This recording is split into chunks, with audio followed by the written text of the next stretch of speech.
Welcome back to Next Landscapes Conference. Now we are in session 3, and the topic is urban design. We will show you some case studies, and the first case study is from Andrea Bellestrini, head of Land Research Lab. Welcome to Center for Architecture and Metropolitan Planning, Andrea. Thank you. I'm really pleased for this invitation, and I'm glad to be in touch with so many landscape passionates, let's say. Great, thank you for that. And now you have your 20 minutes for your lecture. I'm really looking forward to it. Okay, thank you very much.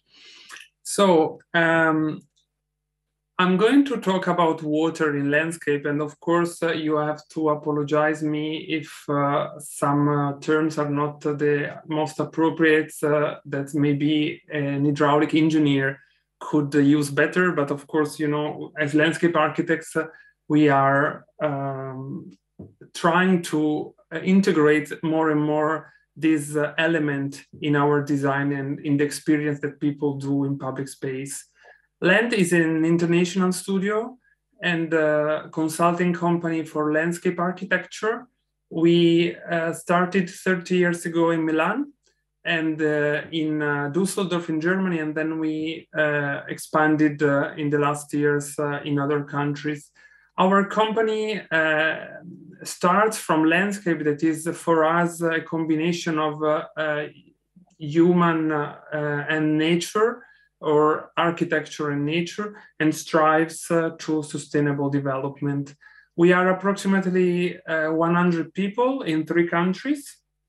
As I said, the historic headquarters are in Milan and in Düsseldorf, but we also have a quite young studio in Switzerland.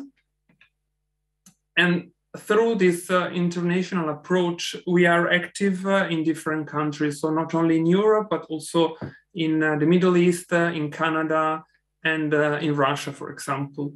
I have here a really quick overview of some projects where water is a key element of the design, but also is a functional element to the ecological balance and the climatic performance of the whole project. For example, this is a big park we are working on in Riyadh, where water maybe is not the most obvious element to be displayed. Instead, here there are quite serious challenges when it rains, because it's sudden and it's a lot of water that should be managed within parks and open spaces. And we tried to bring water as a really high quality element within the design.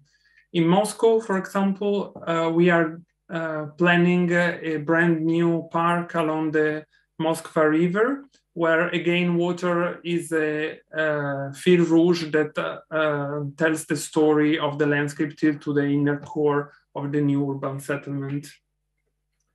In Budapest, we have been working with Zadid architects to bring this small creek at the core of the design. So the new public space of the green transition is not anymore just a square, but it's a square with nature at its core.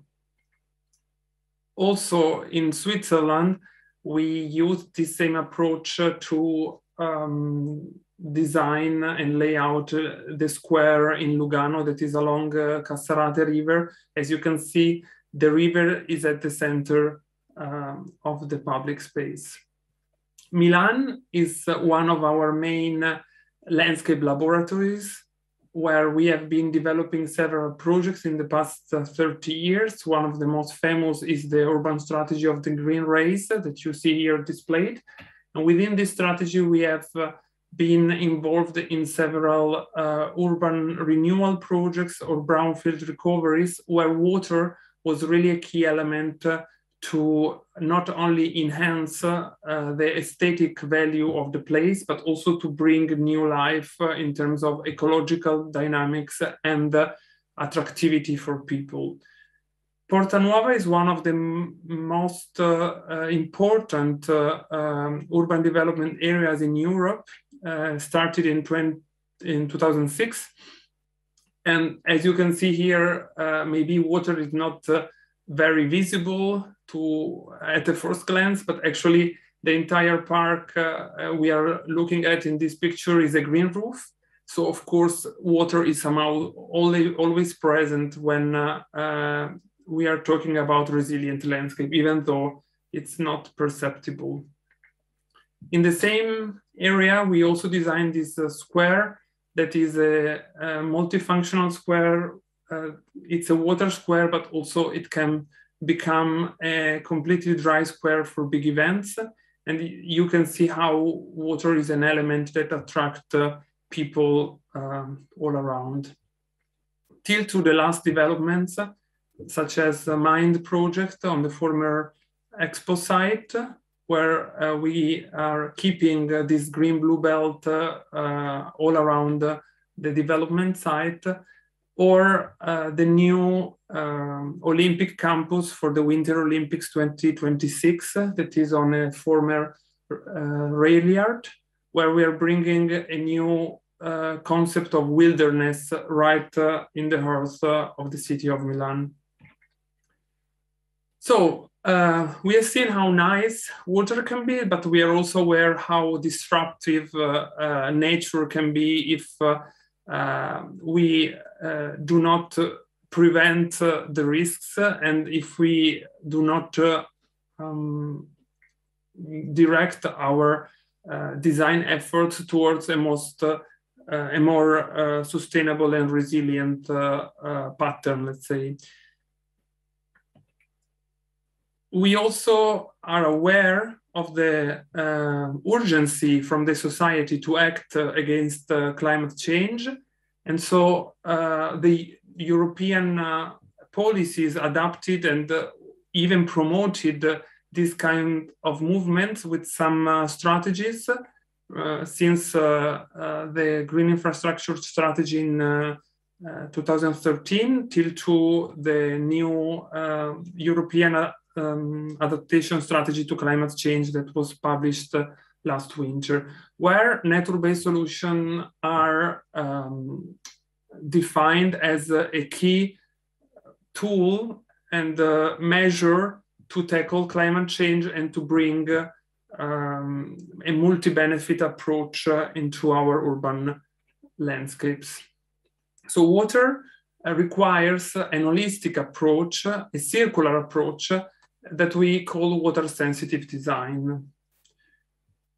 I basically brought you two main experiences in this presentation.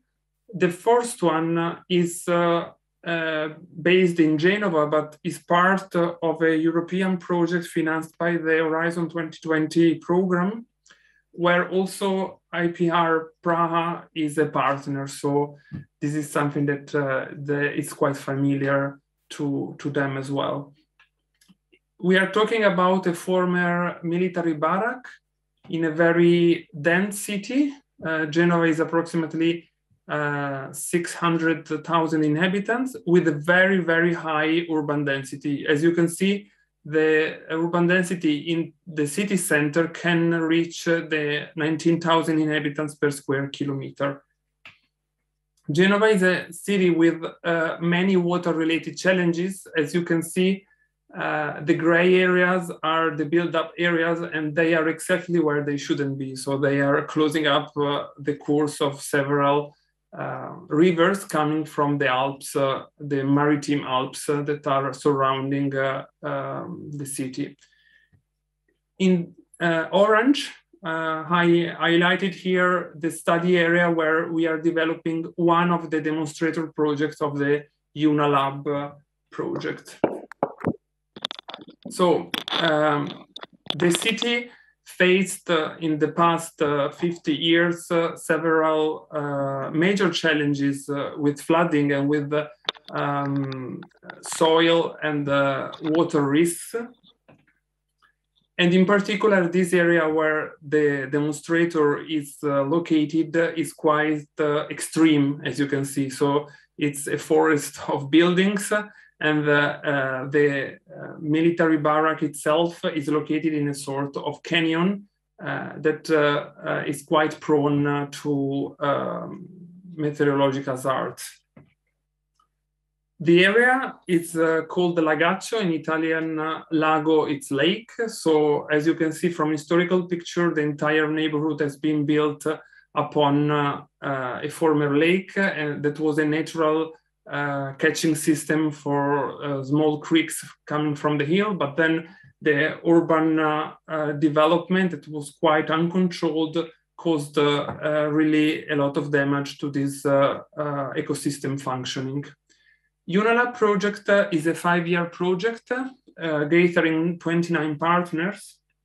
And in this project, there are 3 demonstrators. One of them is in Genova, as I mentioned.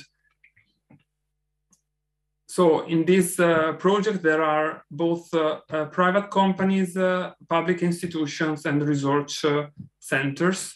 And we work all together to promote a co-creative approach to nature-based solution, but also an approach that is quite sensitive to water and climate resilience, of course.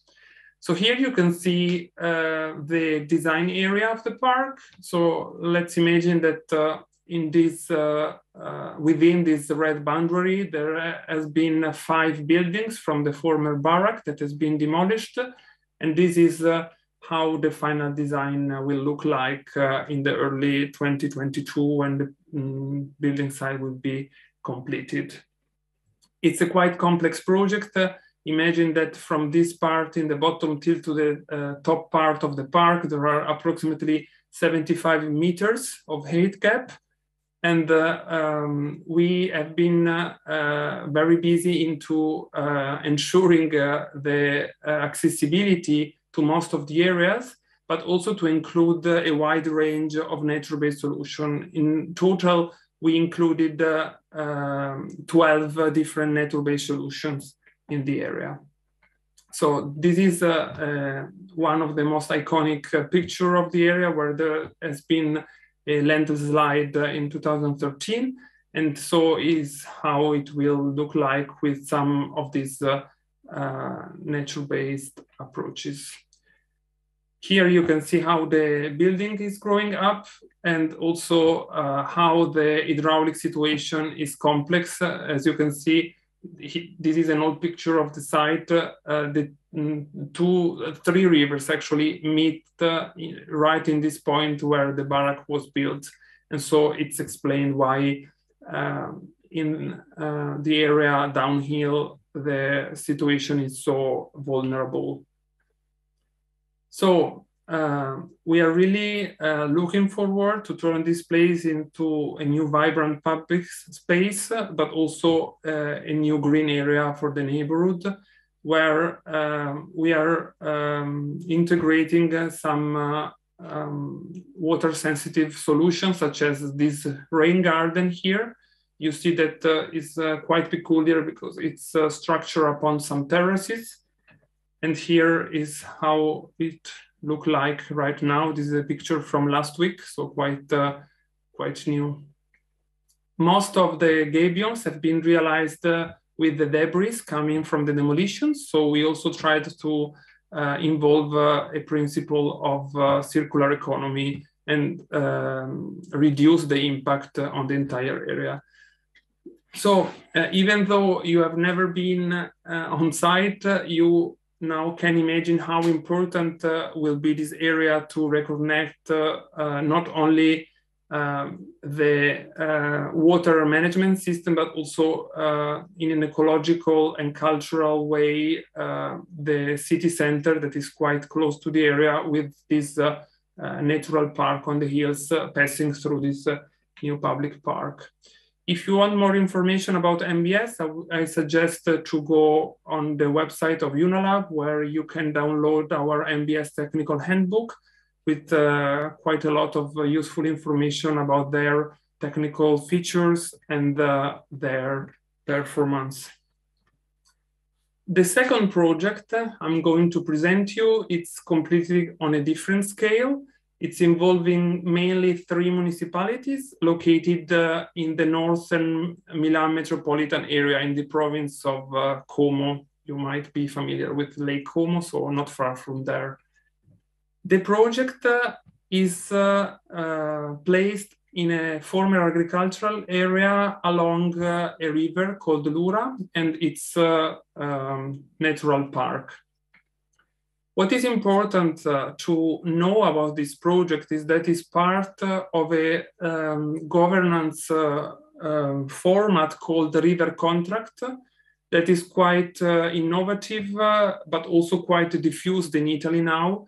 These river contracts gather all the stakeholders involved in the watershed management and put them together around tables to discuss common issues and challenges and to find shared solutions. In this case, the river contract for the Lura River gathers quite a lot of municipalities, 28 in total, and approximately an area of 400,000 inhabitants. As you can see, the stakeholders that are in these river contracts are quite different. So both high-level public bodies and local associations and consortia.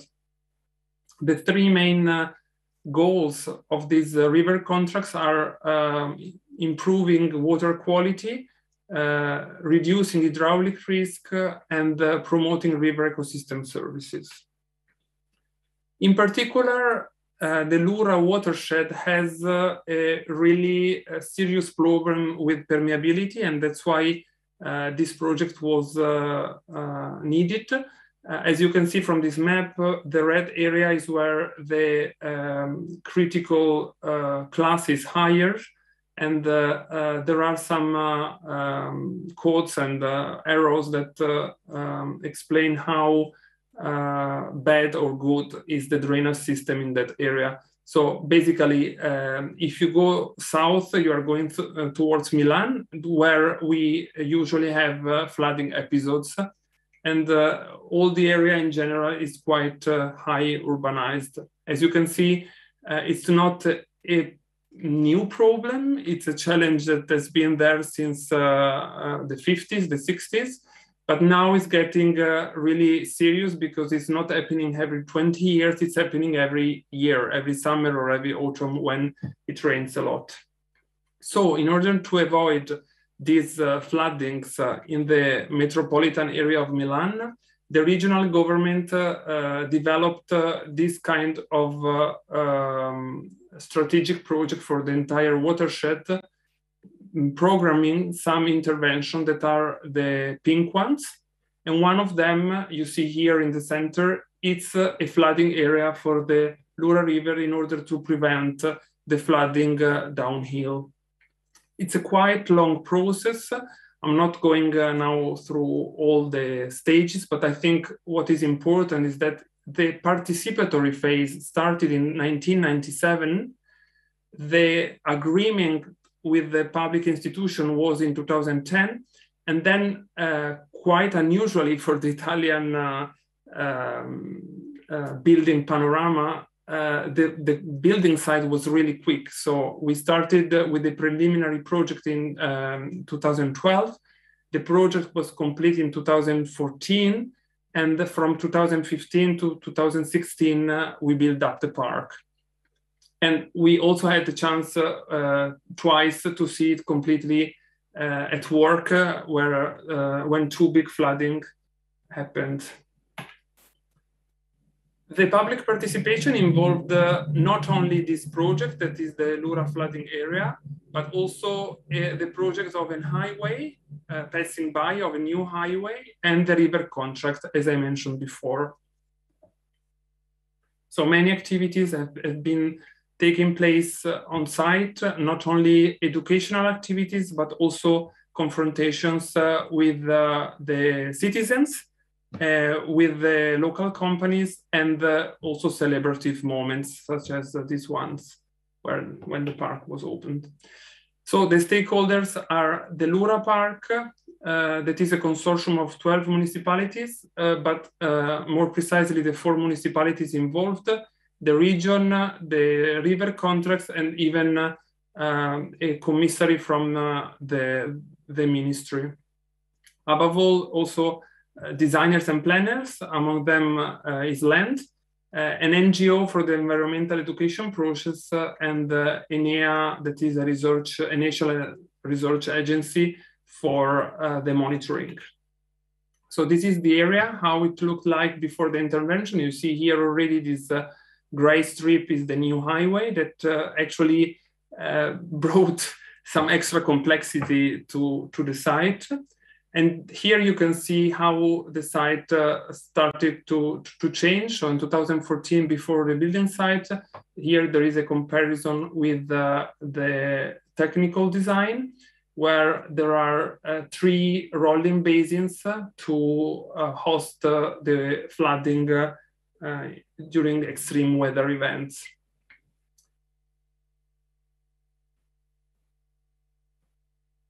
We tried to use as much as possible nature-based solutions, so almost no concrete was used here, and also we didn't introduce any pumping station, as maybe it's not very visible here, but here in the top of the left picture, you see that there is an inlet for the water of the river, and everything is working just through gravity and not with pumping stations. So on the right is the final design. You can see how the ecosystems started to thrive here, and how a really new complex balance between human activities and natural dynamics was established. Here you see very well this inlet I was talking about. And as you can see, there are also some recreational areas. In fact, the place was not very used before the project, but now, even though there has been some contrast with the local communities, because this kind of project always scares a bit, now it's really well accepted and very, very used for the free time. So it's used actually not only by people, but also by animals. We have planted 12,000 new trees and created new woodlands and wetlands in a total area of 20 hectares. So new species appeared, such as these 2 birds that has disappeared completely from the entire region, as there were no wetlands. But also it's interesting to see how the climate device is working. So not only the ecological part, but how the project can really face this extreme weather event.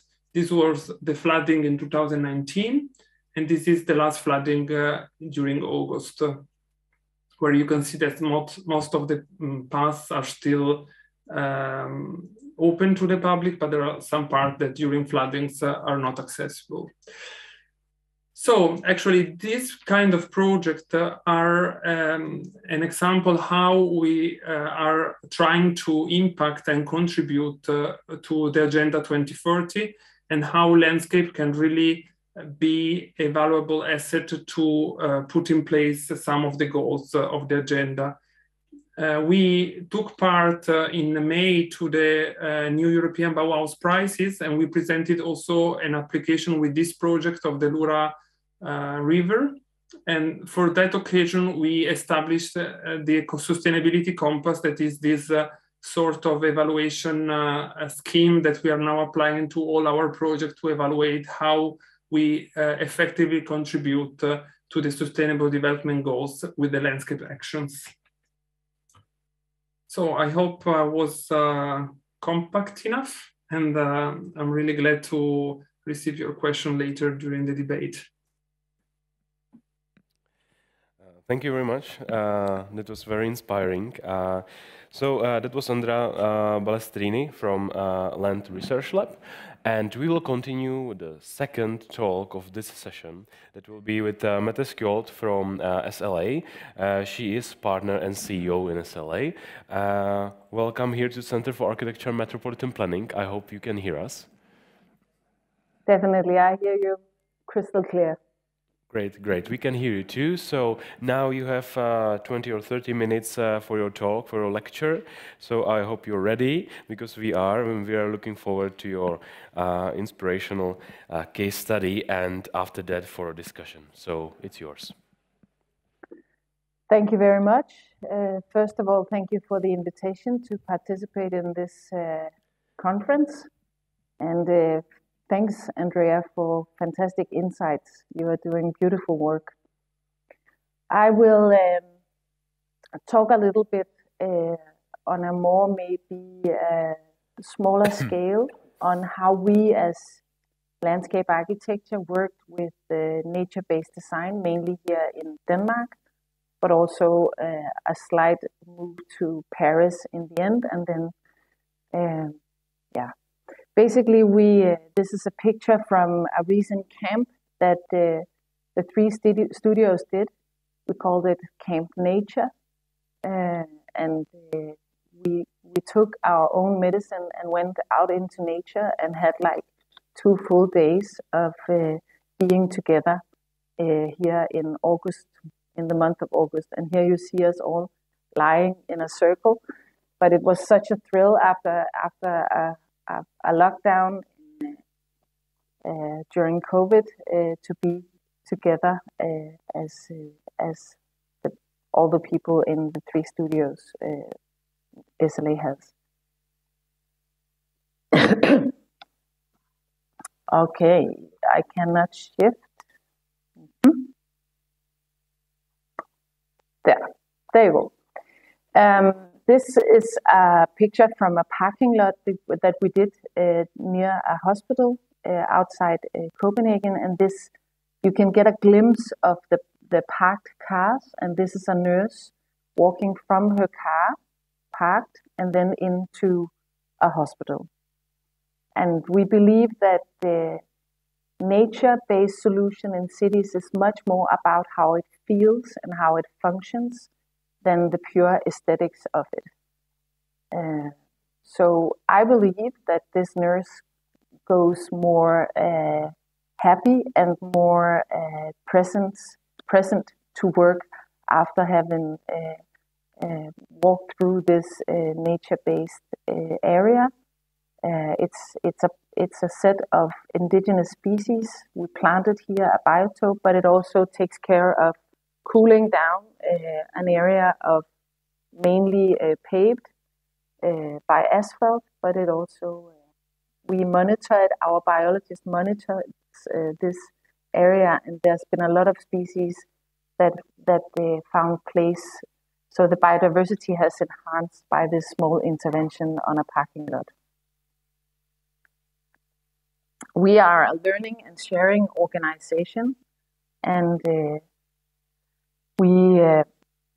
we believe that interdisciplinarity is a way forward. We are still striving with that, but we have like biologists, anthropologists, economists, specialists in plants, urban planners, a whole range of disciplines in nature-based solution in our design studio. And by far, it's the best achievement that we have done so far is to build the organization. We truly believe that the culture is actually what leads the organization to a success. So we call it nature-based design, as it is in the phenomena of nature and life that we collect knowledge and matter, because the order of nature is the starting point of how we organize our world and for how we create the framework in which all life can unfold fully. We also strive to connect people, the future generations, and we think in the urban realm that is something that is lacking and missing, but we have like an obligation to connect our future generations with also the sensation and the knowledge and research and the powers of nature. And this is from a multi-universe we did on the west coast of Denmark.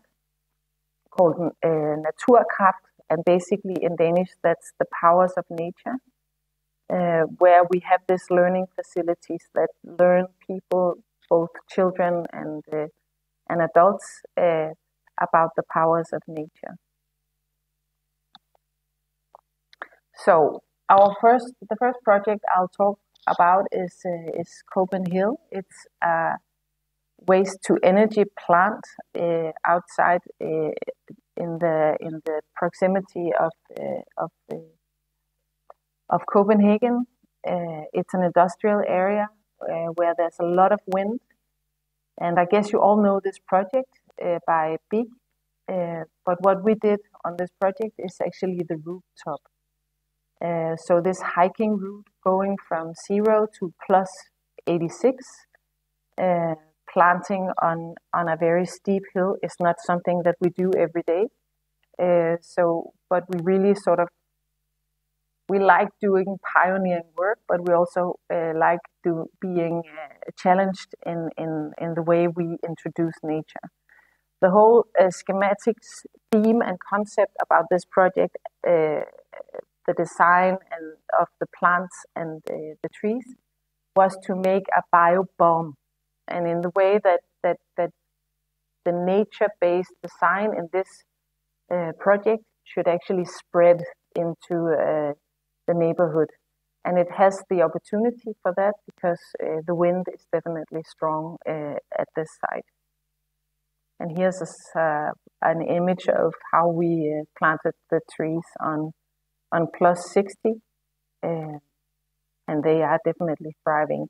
Here you see groups going uphill, where the whole design is about being embraced, almost being hugged by nature and the senses of nature, how it feels going uphill.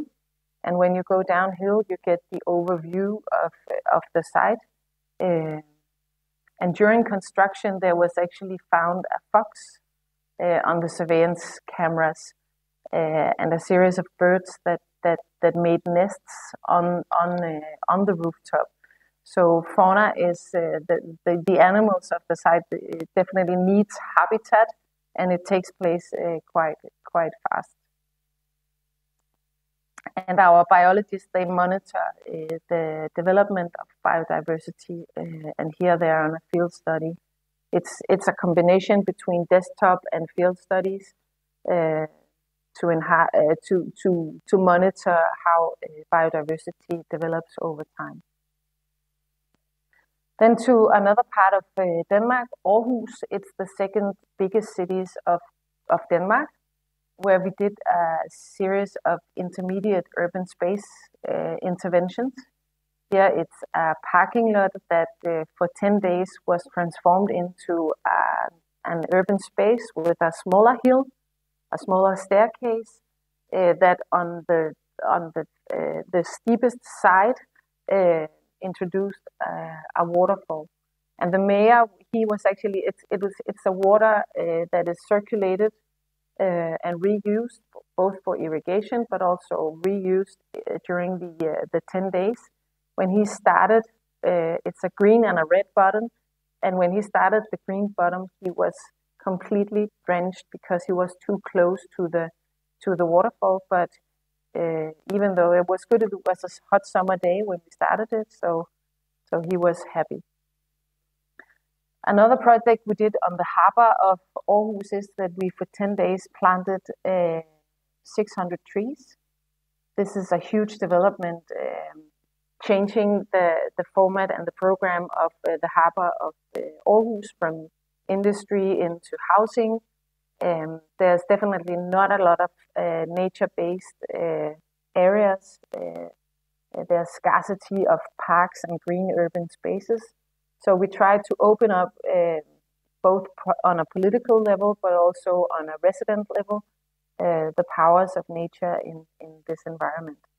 And the trees were used in a project that I'll come to right after this one.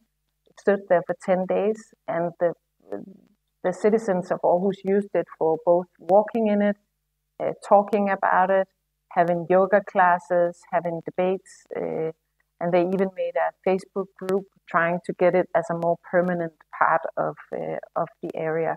So it's a way of starting the dialogue, but also getting the direct relation between a living matter as 600 trees are, and getting people to respond to it. So these 600 trees were moved, were only there for 10 days, and they were then moved into a permanent situation in this project.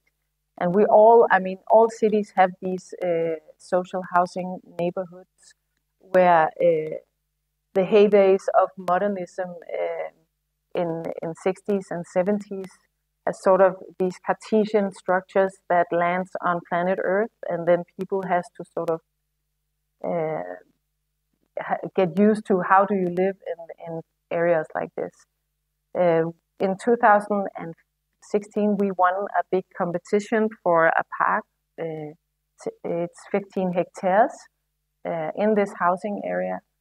And basically it was, the key word for the park was about safety.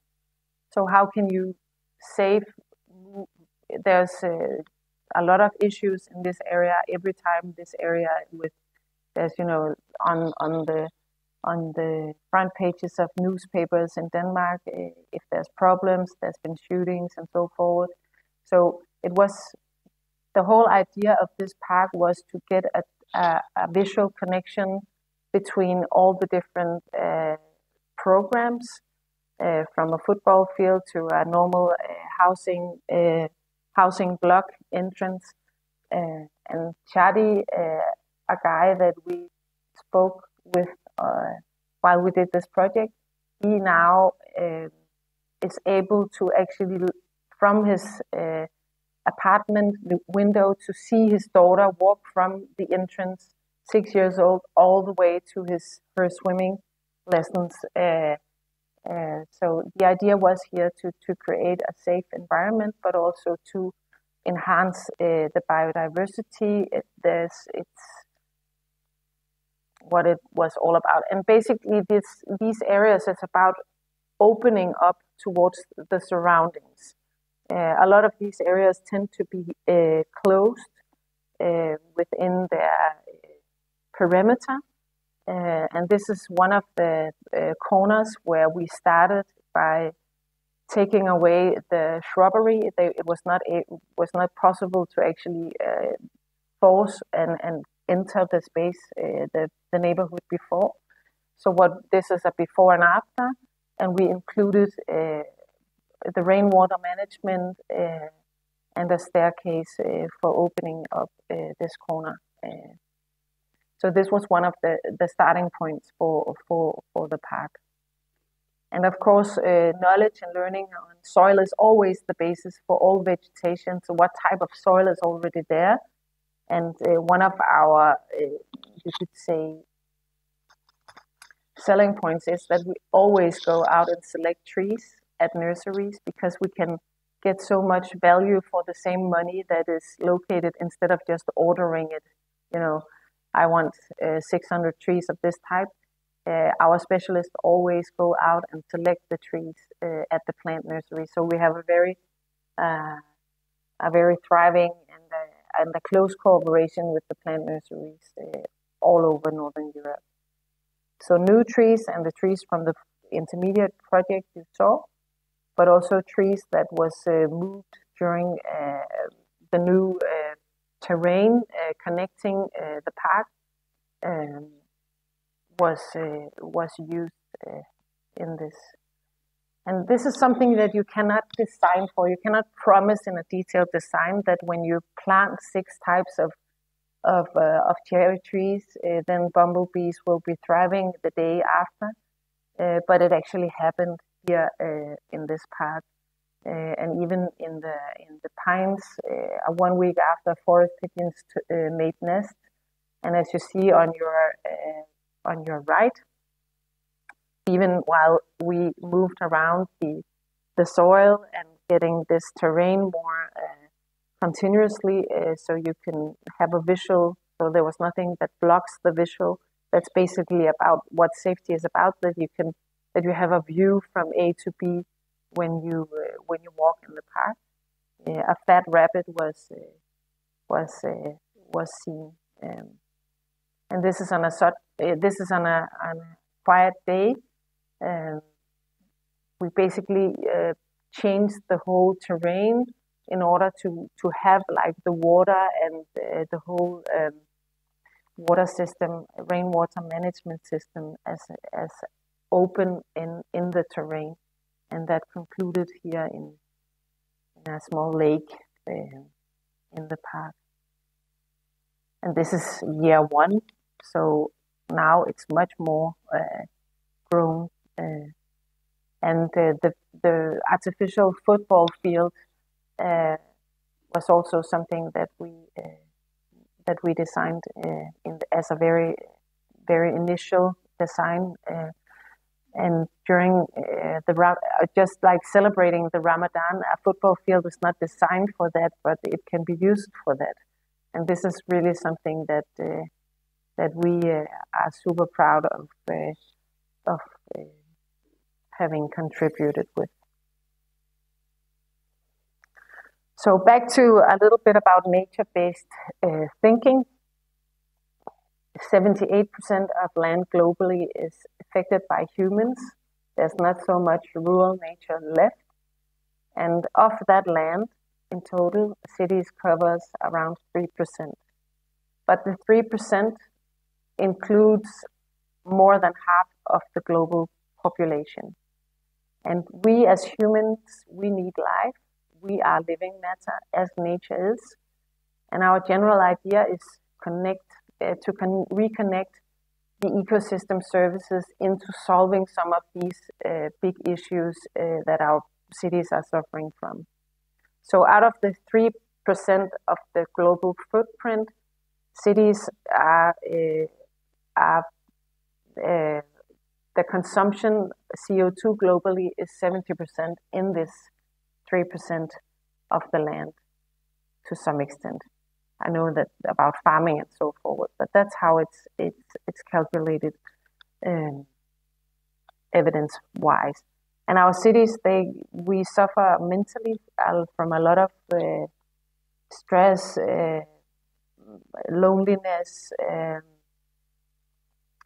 air pollution. Our cities are, as you also showed, Andrea, hit by heavy weather events, being drought or cloud bursts, and temperature is also something that cities are. So to a large extent, this is still like the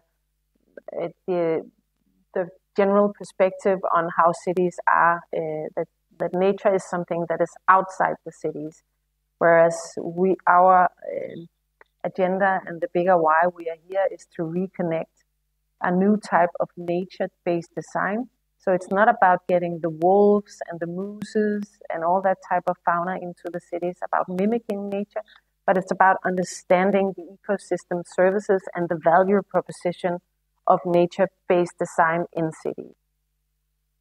And this is just a list of the utility values and the amenity values that we have so far learned that nature definitely has a lot to say in and has a lot to offer. In 2011, Copenhagen was hit by a 1,000-year rain event, and the city was completely paralyzed for 5 days. It costed around 1 billion euros to recover the city back to before the event.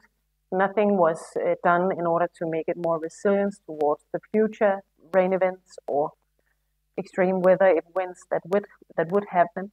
So that made the city of Copenhagen make a big resiliency plan and concluded into 300 projects that was mainly undersurface. So bigger pipes, bigger utilities undersurface in order to manage the rainwater. But then we were assigned to conduct a think tank on how could this 300 projects accumulated to 1.5 billion euros over a period of 20 years, how could that leave Copenhagen greater for the Copenhageners? So how could we use the hydraulic systems, the hydrological circuit of nature into that equation?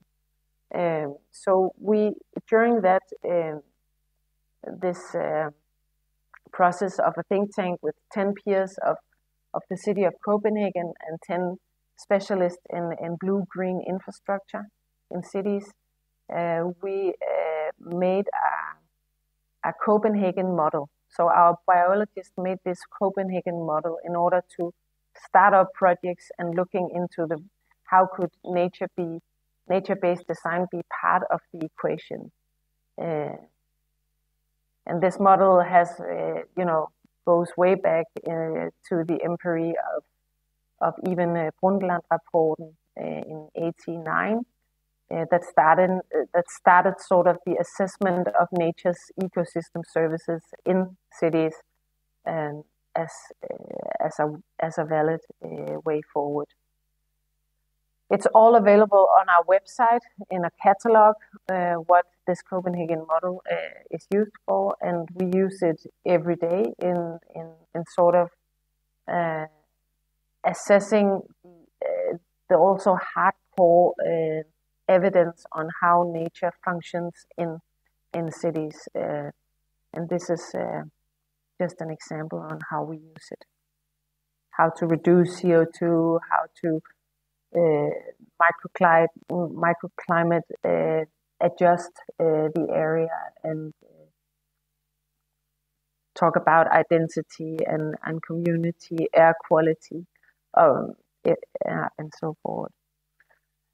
So then to another project that came out of this catalog of and this think tank. It was a pilot. It was announced as a international competition, and basically this is about changing the general perspective on that infrastructure has a convex curvature, a convex section, and instead we sort of it's a very banal thought. We made it concave in order to include nature into it, but also to include both the green, the nature's circuit, but also the blue water management. It's a street and a roundabout, and this is a before and after. And as a general layout, all the traffic flow is still the same. So there's still the same amount of car parks, parking lots. There's still the same capacity of infrastructure flow. So we use this as a strong evidence on that there is room for nature in our cities. We just have to think about it a little bit different. And this is a before and after of the roundabout. This is where just when we opened it up with the mayor of Copenhagen, and this is half a year after. We planted around 580 trees in this roundabout and the housing street, and up till now we are monitoring. We have just detected around 80 new species, something that we cannot design for, but we can make the framework for the life to continue and the biodiversity to continue. And of course, it also has a lot to say with how you design and perform the management. I have a small video of this site in order for you to be more included. Maybe you can put it on.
Yeah, so this is a before image, and this is how it looked this summer.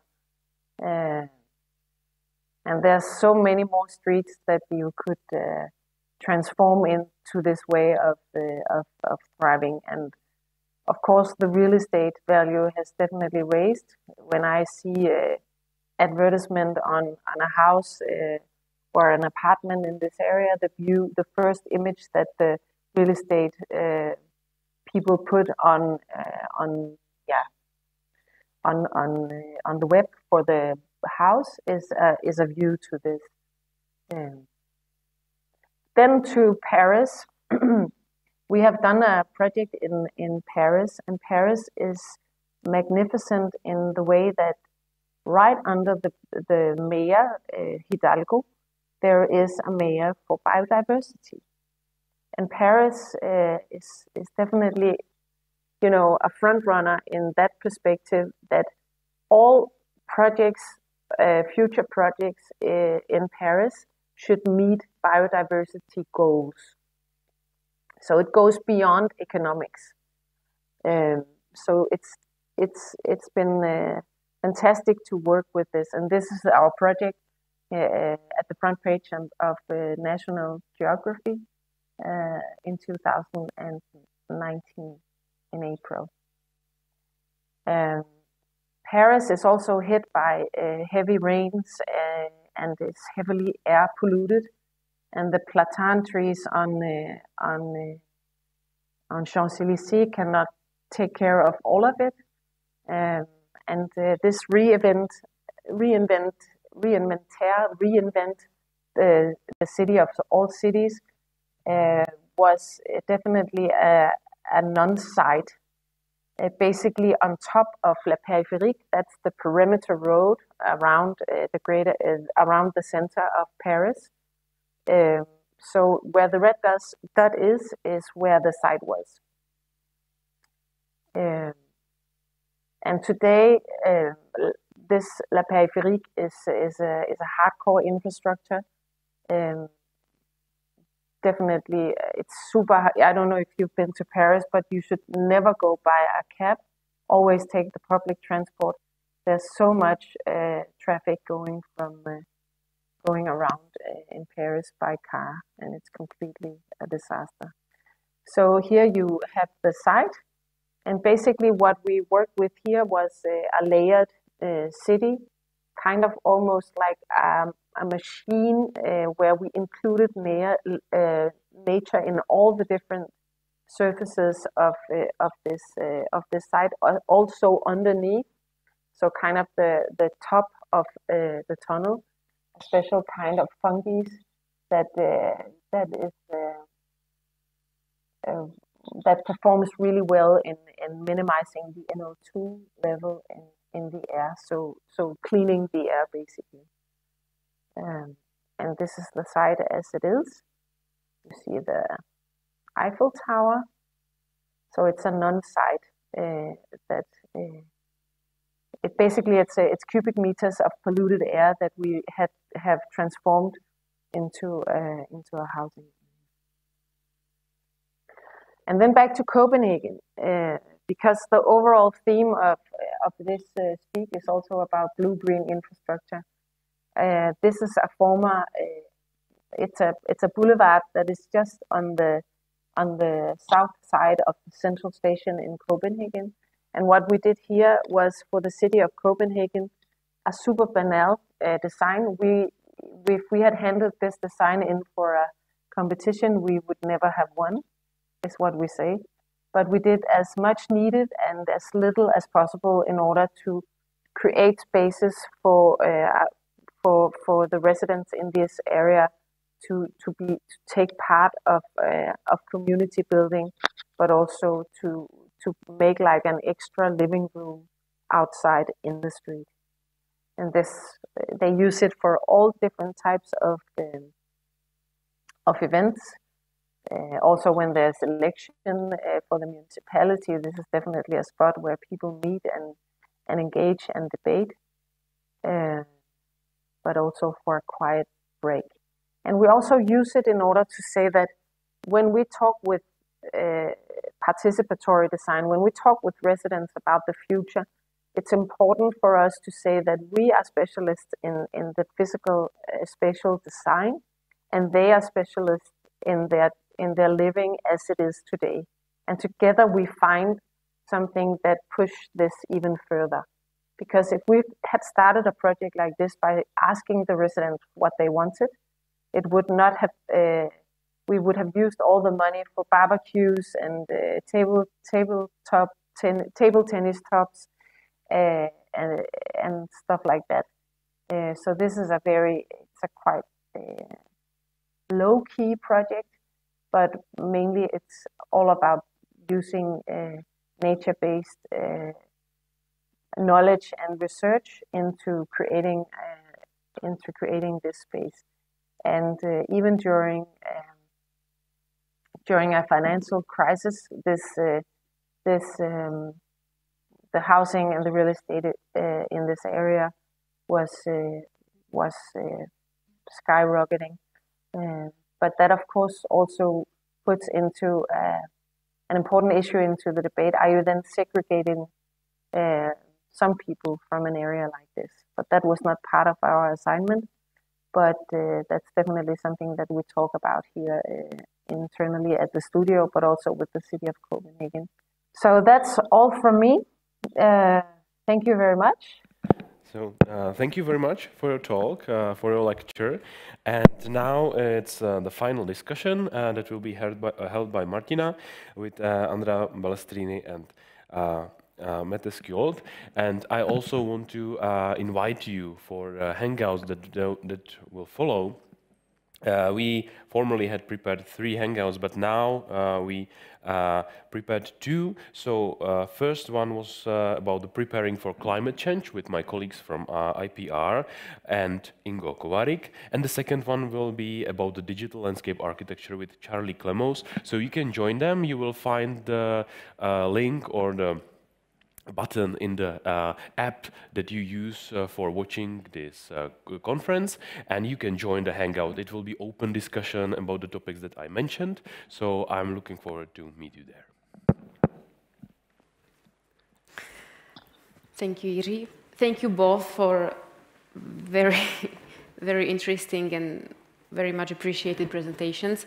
It lights the light at the end of the tunnel, at least for me. So I'm very happy that these sort of projects are possible in Europe already. So I will start with the questions from the audience this time. And my first question is from Eric, and it is addressed to Andrea. And Eric is asking, in the light of the water crisis in Saudi Arabia, how is your project of the park that you did in, I'm sorry, I'm not able to pronounce that, Riyadh? Yeah. How is it water and climate sensitive in this existing water crisis that Saudi is facing? Yeah. So first of all, I think we are all facing water crisis, not in Arabia. It's also in Italy, it's in Spain, it's in Greece, it's even in Northern Europe soon. So it's something that we have to take into account everywhere we design. Basically, in that specific case, we have been working a lot with the local administration to create an ecosystem that is not a, how can I say, to simplify, a Miami-style ecosystem, but an ecosystem that is using local plants that are more drought sensitive. And on the other side, we have been planning areas that can adapt to flash floodings in these wadis. Wadis are natural creeks in the Middle East. And then when this flash flooding is past, actually the entire area is dry and can be used as a playground or as a relaxing area. And concerning the water surfaces you have seen in the picture during the presentation, that water has been harvested during these flash floods and then is recycled within the project. So there is no extra use of water. Of course, there is some irrigation in some points, but thanks to native vegetation, it's also possible to reduce this amount needed for irrigation. Okay, that is actually a nice bridge to my second question, because I wanted to ask both of you if you are working exclusively with native species or if you are using also non-native species. As we discussed in previous presentations, that those have qualities that can handle urban environment better in some cases. So if you can talk about it a little bit. Andrea, yes. You can start. Oh, sorry, Mette, okay. Please No. continue. Okay, then I continue. We start with the native species, always. That's kind of the basis of our nature-based design. But then we also introduce exotics.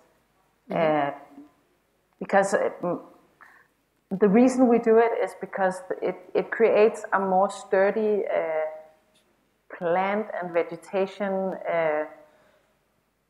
design in the cities. If it's a way of, but also it's a way of instead of just bringing the native species back into the cities, then you also celebrate something. We did a series of parks where the microclimate actually allows us to have exotics yeah. It's funny, Andrea, because we actually mapped out all the native species in the Middle East. Really? Yeah, we did. There's 700, and it's good that you. I'm so really happy to talk further with you on this. We did it on our own expense. We don't have the copyright, so it's only for internal use. But the whole idea and the reason why we did that is because we started with doing a school in Abu Dhabi. So the idea was here to reconnect the future generation with their native species, with their understanding. It's part of the cultural heritage, for people, and they seem to forget.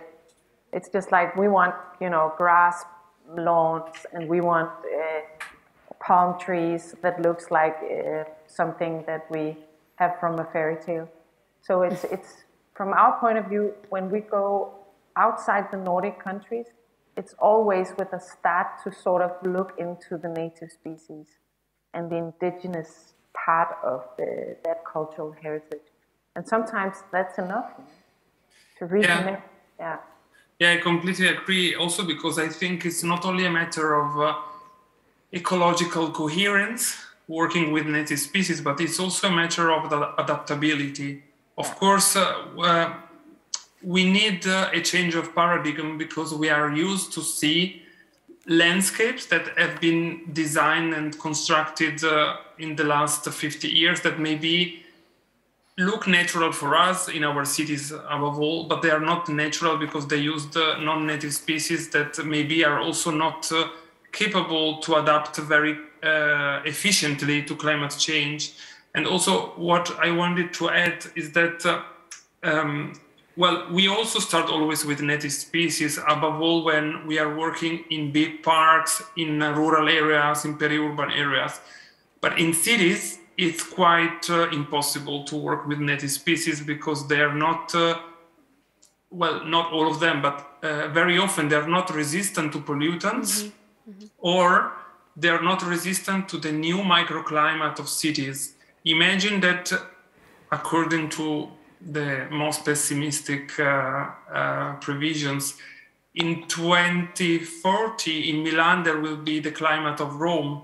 So it's an open discussion what is native at this point, because we could already plant, we are planting Cercis siliquastrum or other species that are growing very well in southern Italy, or Quercus ilex that are not native from here, but now here are really well climatized, and I think there will be a shift somehow to tackle climate change and to ensure urban nature in cities. Otherwise, it's quite tough.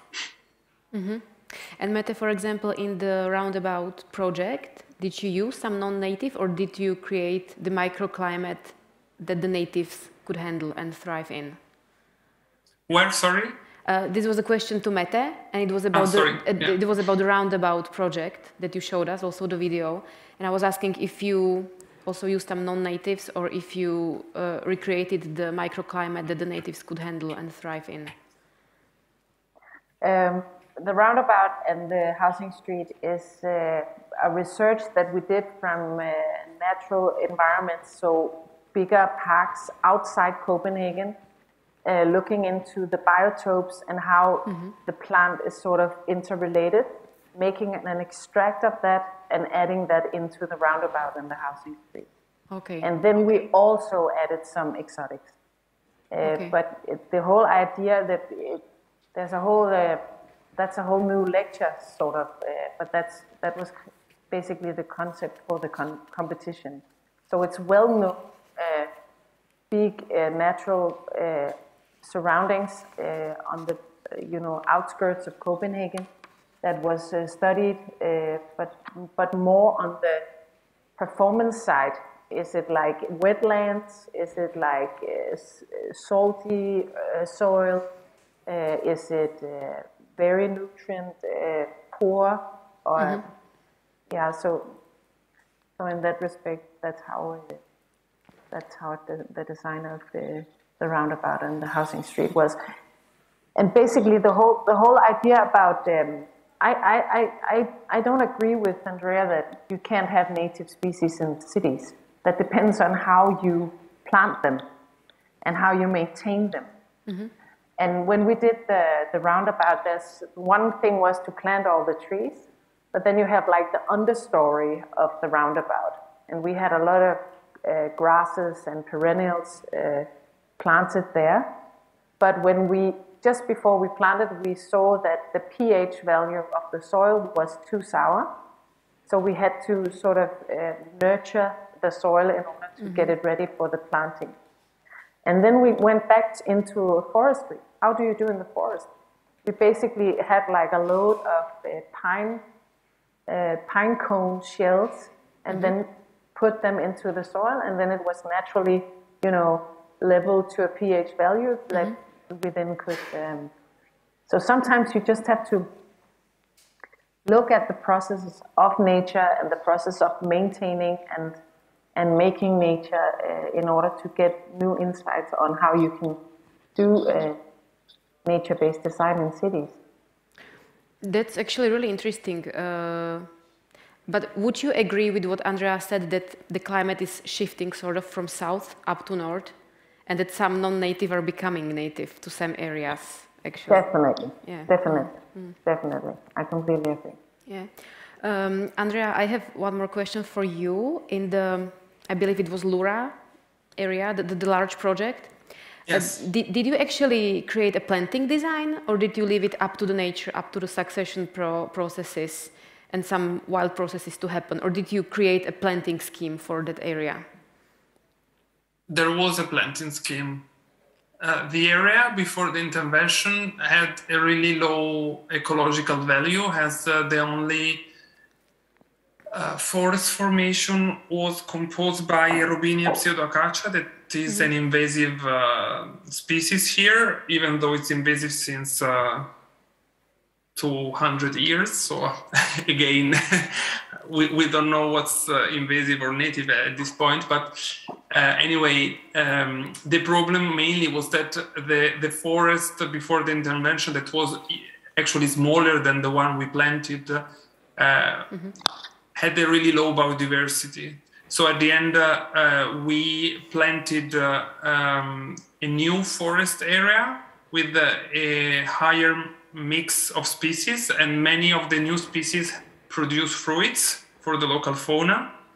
And then we also planted the humid areas, the wetlands. Okay. But of course, the wetlands have been planted just as a starting, how can I say,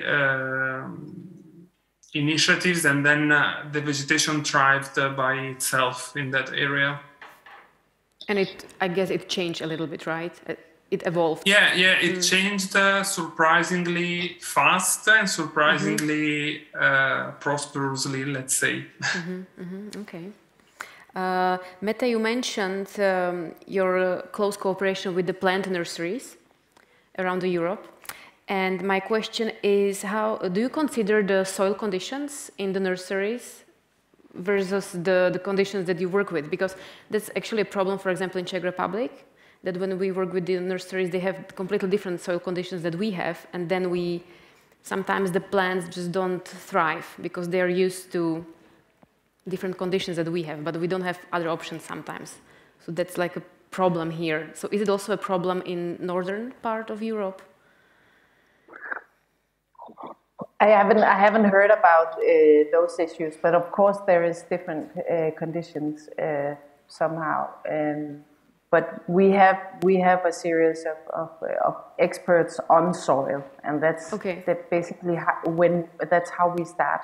So the idea, the story that I told you just before is how do you make the soil ready for the plants, you know? And that was basically the understory. That was not the trees.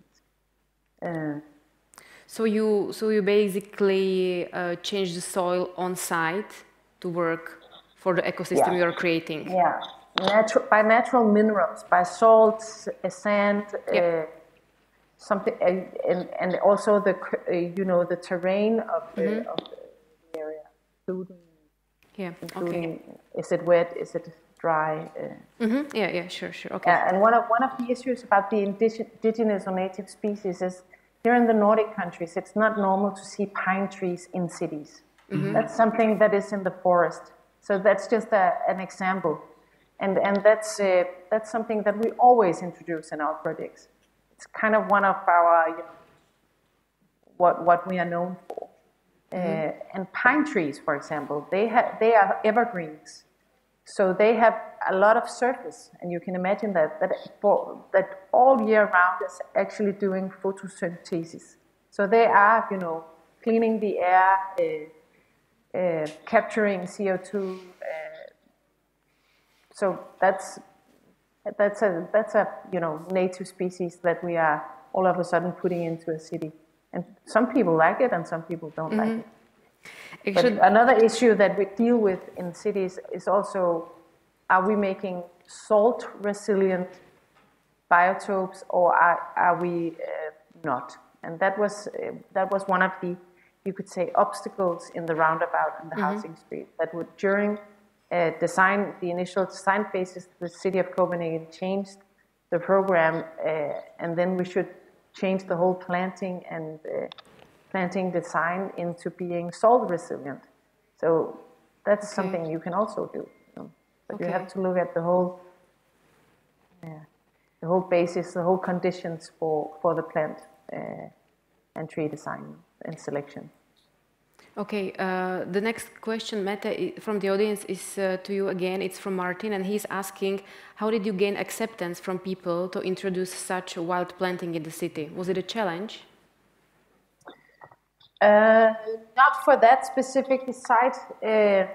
It's about a learning. It's about also celebrating all the obstacles. But there are some people who think it's too massive. That there's too much, but mainly it's received really well.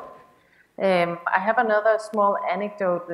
We have during COVID actually made an urban forest in Abu Dhabi on the basis on this plant book and research we've done on the native species in the Middle East. And it's the first of its type. We reintroduced the national tree, the gaff tree, that is really sort of known for thriving and also living and being even green in super poor soil conditions and nutrient poor conditions. But in this forest, half a year after it was opened, beehives were found. So then the residents called the city of Abu Dhabi and said, well, we cannot walk in the park because bees are there and we are afraid of being stung. And then we were also a little bit, we did not design for the beehives. We designed for a lot of other fauna species, but the beehives not. But basically it's a celebration, no? Basically it's something that you celebrate.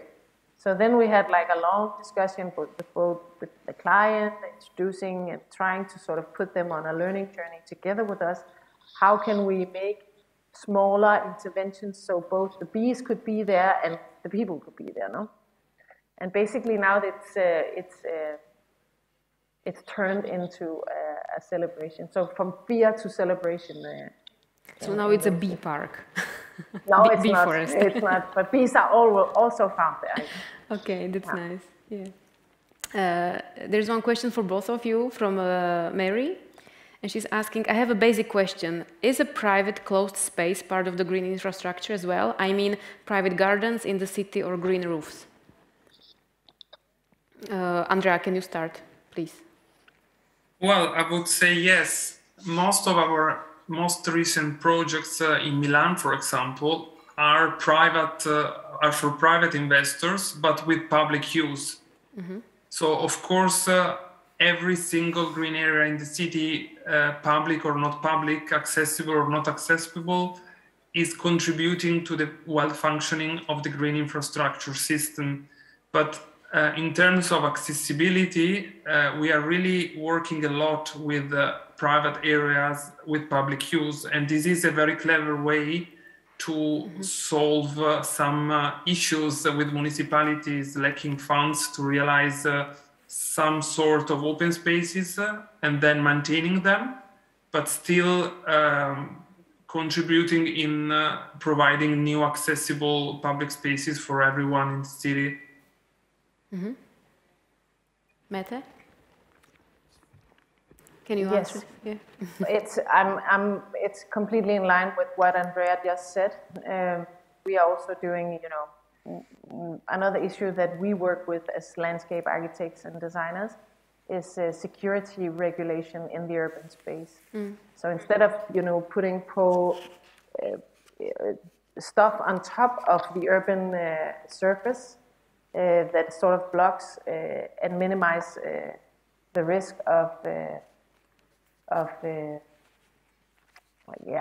or increase the security of terror acts and so forward. We have done a series of urban spaces for bigger banks, but it's something. I missed I missed your question a little bit. Maybe you can Yeah, the question was that if you think that private spaces such as gardens or city green roofs are also part of a green infrastructure. Definitely, I think all blue and green should be somehow connected. It's living matter. I mean, water. You cannot just do water as a building. You maybe in a dam or something that is completely controlled, but then you need to clean it and stuff. But definitely, it's all. I mean, as the Copenhagen Hill, it's also part of a bigger picture now. Okay, we are getting another question, but maybe in a minute. I have a little bit. I would like to hear your approach maybe at a bit different topic. Andrea, you mentioned in one of your projects that surprisingly it was very fast to implement the park. And as landscape architects, we create living environments, living organisms that takes time to mature, and it usually takes a long time to build them. And if you design something in 2009 and it's built in 2021, the conditions change sometimes really rapidly, like as we are facing now the climate change and stuff. So how long are actually the processes in Italy? How long does it usually take? And that's also a question for you, Mette. How long does it take in Denmark to, build something, to get all the paperwork done, all the bureaucracy and start? Well, I would say that Italy is not one of the easiest countries where you can build fast. Okay. Not because we are not quick, but because the bureaucracy is kind of complicated. But I would say things are changing because when you promote different approaches, for example, cooperational approaches that brings together all the stakeholders since the beginning, and where you have private investments, where you have international attention, things go quicker. So an example is the project of Porta Nuova that I showed you at the beginning. The entire area that is actually 30 hectares in a very, very complicated part of Milan with a lot of infrastructure and private and public interests was realized in 15 years or even less. I mean, designed and realized. And even this Lura Park it was constructed in 2 years and designed in 3 years. So when there is urgency or where there is a very strong economic, social, and environmental interest, things might go quicker. There are other parks that we start designing in the late 90s and have been completed in 2016. So it depends on many peculiar happenings with the context, the local stakeholders, and other things. And Mette, how is it in Denmark? Well, that it differs a lot, but there's one sort of main learning is that the private sector works faster than the public does. So, and of course, the private sector has our private clients. It's faster, but it's also to some extent somehow you can push the agenda a little bit further. So it's a little bit more radical. But that having said, that sometimes we even do, a small pocket park where it's for the local residents, it's for the kind of the residents' union, and it's in their maintenance budget, that you simply just stretch the maintenance budget, and then you add in a new type of nature, converting or transforming a grass area. So it differs a lot, and that project that I'm just thinking about, it took 10 months from idea to implementation done. So, and the project about the route out of the housing street, that was the city of Copenhagen. It took 5 years. So, and the urban forest in Abu Dhabi, that took like 1 year from idea to implementation. So it differs a lot. It's really hard to say, but there's one sort of main learning is that the private sector is often faster than the public is.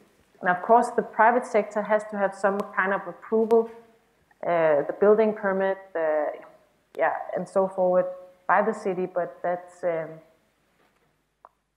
and the more you know about the local processes, the local bureaucracy, the regulations, the faster it goes. So it's about being ahead.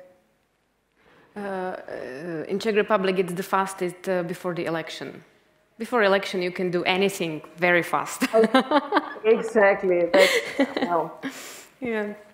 Okay, I have last question from. Or when Olympics are coming. Yeah, and that's what's happening in Milan, for example, for the Winter Olympics. Everything will be appearing in 3 years. Yeah, I'm not sure if we ever get there. We'll see.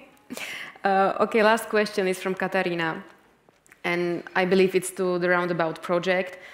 So Mette, how did you cope with the collision of the technical infrastructure and the planting? So I think it's the tubes underground and cables underground, plus planting on the top. Well, that's part of the design. The design team is including engineers as well, so the technical specifications. So did you replace something? Sorry? Did you replace something, some roots of the pipes, or did they stay and you work around them? You didn't? Mainly it stayed. Okay. But we had this change in condition that it should be salt resilient during winter. Then we had to have like a new system that took the first flush. So when but also when rain hits a road. So the first flush has to go through a different filtering in order to be reused than the second flush. And so there was kind of a system. There is a system that takes care of the first flush. There's some 12, where you sort of start from a winter to a summer condition. Is that an answer? That was maybe a little messy, but we'll ask Katarina, if she can join the workshop with you tomorrow, and we can discuss it maybe a little bit further and deeper. So please let me wrap up this discussion. Thank you both for being part of it. It was very interesting, and I really, really appreciate your approach. And thank you for doing that. And I would like now to conclude today a little bit. Even though we didn't ask specifically the speakers, I mean, we said the topics, but we didn't ask specifically what they should be talking about, we actually came to the same conclusion, and it was a lot about biodiversity, and it was a lot about nature-based design. And it's really amazing to see how this is coming from different parts of the world, from United States, from Southern Europe, from Northern Europe, from Germany, even from Czech Republic. So I'm very happy that we, as professionals, can agree on the same principles, that we can build on the same base. And I believe that we can continue in this debate tomorrow. So I would like now to wrap up today. I would like to thank all the participants for being part of it. I'd like to thank the audience, and I'm really excited to continue with these discussions tomorrow, and I will see you all tomorrow. And now I would like to welcome you to the Hangouts. And that's it. Thank you. Thank you very much, Martina. Thank you for this conference, for this first day of the conference. As you mentioned, you can join the Hangouts. There are two Hangouts. First with my colleagues from Institute of Planning, and the second one will be held with Charlie Clemons. There we will talk about digital landscape architecture, and in the one with my colleagues, it will be about preparing for climate change. Unfortunately, Ingo Kovarik is not able to join the Hangout, but you can join it with my colleagues, so I guess it will be inspiring even without Ingo, unfortunately. But for tomorrow, we will continue with session 5, 6, and 7. Topics are landscape design, city outskirts, and landscape society.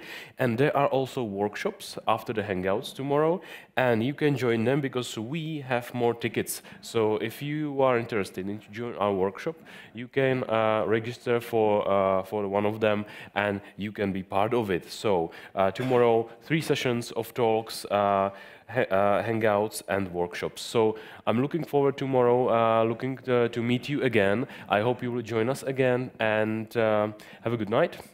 Enjoy the Hangouts, and see you tomorrow.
that there is not connection between it, and we are in between.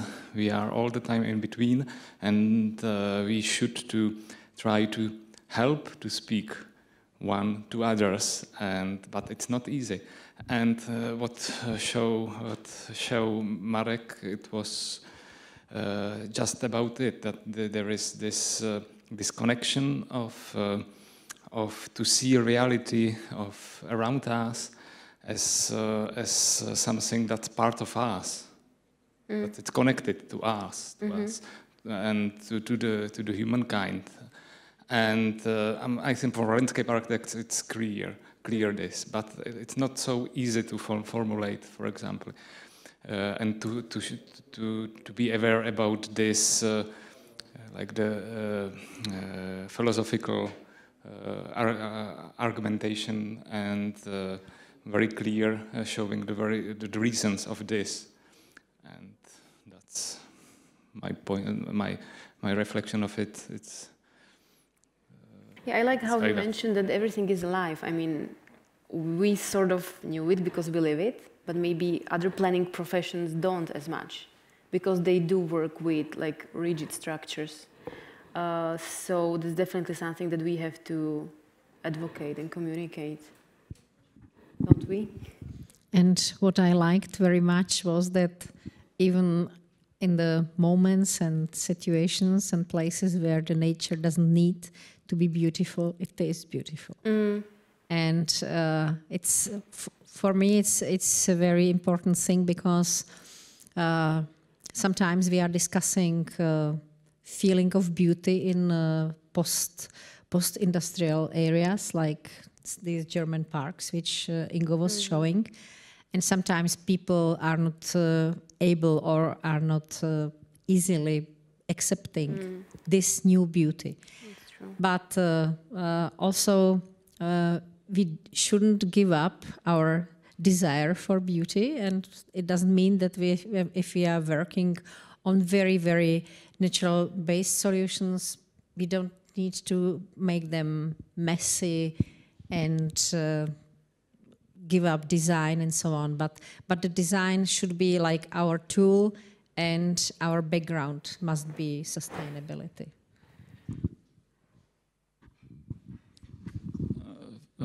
For me, there was one point interesting in the lecture, that there is this very strong connection, or we cannot really split or divide the creation, the us from the nature, because he said when we corrupt the nature, we corrupt ourselves also. So that was very strong for me. I think I take it seriously. Yeah. Yeah, I'll go back to the aesthetics that Diana mentioned, because I can speak from my own experience, but from a small city where it is really hard to show people the different aesthetics that they are used to. For example, right now we are working on a project of a street revitalization, and there were existing lawns, and they were totally demolished by the builder. And I wanted to introduce some very low maintenance species. And the argument, even from the city, was like, people will not accept it. It has to be nice, green park lawn. And I was like, no, it doesn't have to be, because it will cost you 10 times as much money as this meadow will cost you. So we actually agreed on, but it's really, really hard. Do you have some like persuasive mechanism that you use if you communicate this new aesthetics? Maybe I think it's related what Marek Wacha said, because I think it's not only about aesthetics, like the different kind of aesthetics, but it's about this profound meaning of if we consider something as a humankind world, as a urban world, and the nature, and we should to have this division everywhere, because it's something that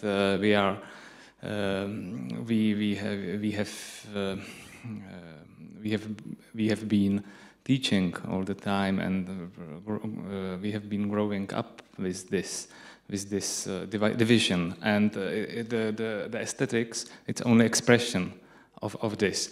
That because if we see some spontaneous something in the middle of the city, that's not right. We need to have there some order, and I think it's this work to show that it's connected, that even nature, it's part of culture. It's not antagonism, and showing this help us also change aesthetics. I just wanted to say that there is also very important to divide somehow places for recreation. And again, I would use the example of Gleisdreieck Park, which we could see, because I think it was one of the best examples I could see in my life, that there are manicured lawns for playing and laying and sunbathing, picnicking. Then there is something between, some like mown meadows 2 or 3 times, like it was typically in the villages and so on. And then there is a total wilderness. So people can accommodate into the places where they feel nice and safe, or they want to some privacy, some romantics and some adventure and so on, and they can choose. And because it's interesting that people love nature, but they are scared of that. And if it is especially when it is too close to them in the city, they feel it like it's too enemy. So it's too much. Yeah, I agree, and I want to comment on the aesthetics from a little bit different perspectives, because in the projects we very often face from some stakeholders the perception that the landscape architecture or the projects, they are focusing, we are doing the aesthetics, the beauty, something which is the nice layer on the top of the cake, and we are again and again trying to communicate that we are creating services, we are creating functions, and of course it could be beautiful, but it doesn't have to be. It's not about if it's beautiful or if it's not beautiful. It's about the function. So I think in the discussion in Prague and perhaps in the other cities, this might be the key thing to persuade the more technical thinking stakeholders that it's not about aesthetics. It's about the function. Landscape architecture is creating the functional cities. Yeah. So. Just to add before Stepan, because I think that the biggest motion is the money, and I think that we have to somehow include the economical value of our work. Like that, if you do it this way, you save that much money on maintenance or on the initial cost. Because at least that's my personal experience, that what usually does the change. You can save money if you do it this way, and if it's pretty or not, that's very subjective evaluation. Sorry to interrupt you. Yeah. Maybe I would like to add that there is the technical experts are also people, no? Also they have, and I think you need both. My experience is that if you use properly, like some kind of sensibilization with the place, and you put to some people who has very strong responsibilities, technical responsibilities in the city, you invite them to spend some time in the place, and you help them remember some experiences that they have they had with some essential essential effects of nature and landscape and history, and it works very well. And but you should to take them out of the context of expert, and you can motivate them much better than only with the technician. Or you mean the situation when you take the technician in August at noon to 1 hour meeting to the street without streets, and then he can understand why do we need trees. That's true. Then let's